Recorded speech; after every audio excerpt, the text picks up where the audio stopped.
Doctor सुकंद Majumdar. धन्यवाद speaker sir. Question में बोलने पहले 185। 185। माननीय मंत्री जी।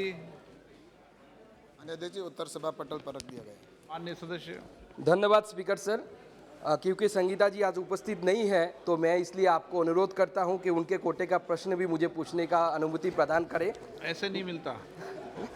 पहला मेरा प्रश्न है माननीय मंत्री जी से कि अति आधुनिक कृषि उपकरण जो है उसके वितरण हेतु अभी तक निजी क्षेत्र के कितने कंपनियों के साथ अभी तक संपर्क किया गया, अगर गया है उसमें से कुछ सिलेक्टेड हुए हैं क्या, चयनित हुए हैं क्या? पश्चिम बंगाल में कितने कंपनियां सिलेक्टेड हुए, कृपया बताने की कृपा करें।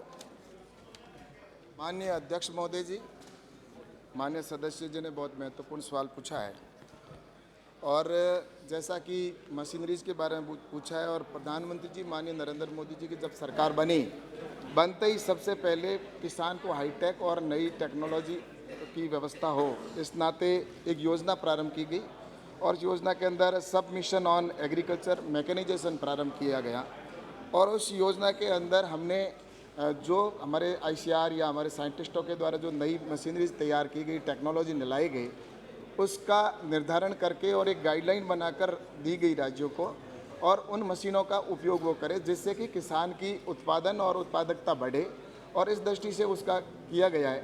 और उस मशीनरीज का जो कौन सी मशीन किस कंपनी को देनी है, क्योंकि कृषि राज्य का विषय है और राज्य सरकार तय करती है कि कितनी मशीनें हैं और कौन सी कंपनी को देना है, तो इसको लेकर उस गाइडलाइन के अनुसार राज्य सरकार है वो तय करती है और बंगाल के अंदर, पश्चिम बंगाल के अंदर भी इसी गाइडलाइन को फॉलो करते हुए 2014 से लेकर जब से योजना प्रारंभ हुई है आज तक हमने 6184 मशीन अवेलेबल करवाई है।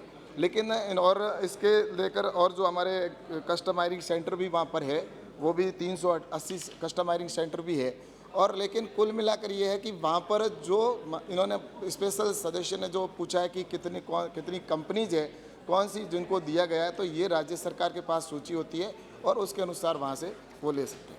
सप्लीमेंट्री माननीय प्रश्न।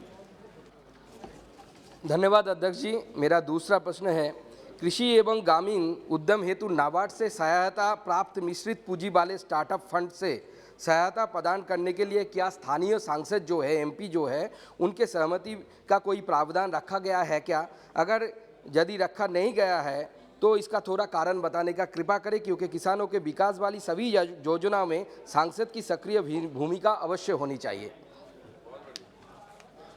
अध्यक्ष महोदय जी, स्टार्टअप की बात की है तो मुझे बताते हुए प्रसन्नता है कि आज एग्रीकल्चर के अंदर स्टार्टअप की संख्या लगातार बढ़ रही है और हमारे युवा साथी इस दिशा के अंदर काम कर रहे हैं और लगभग आज 2000 से अधिक स्टार्टअप इस दिशा में काम कर रहे हैं और इसको लेकर प्रधानमंत्री जी को धन्यवाद दूंगा कि स्टार्टअप फंड का जो नाबार्ड के द्वारा आने वाले समय में युवाओं को मिलेगा, तो इसके लिए गाइडलाइन अभी बन रही है और उस गाइडलाइन के अनुसार मुझे लगता है कि उस गाइडलाइन से युवाओं को लाभ मिलेगा। और रही बात सांसद की, तो ये सीधा किसान और हमारे जो स्टार्टअप है जो उद्योग को स्थापित करने के लिए है, तो उसके अंदर जो हमारे सांसद हैं वो उस सांसद उसकी मॉनिटरिंग कर सकते हैं और उसके साथ ही वो अपनी दिशा की मीटिंग होती है उसके अंदर भी इसकी जानकारी ले सकते हैं।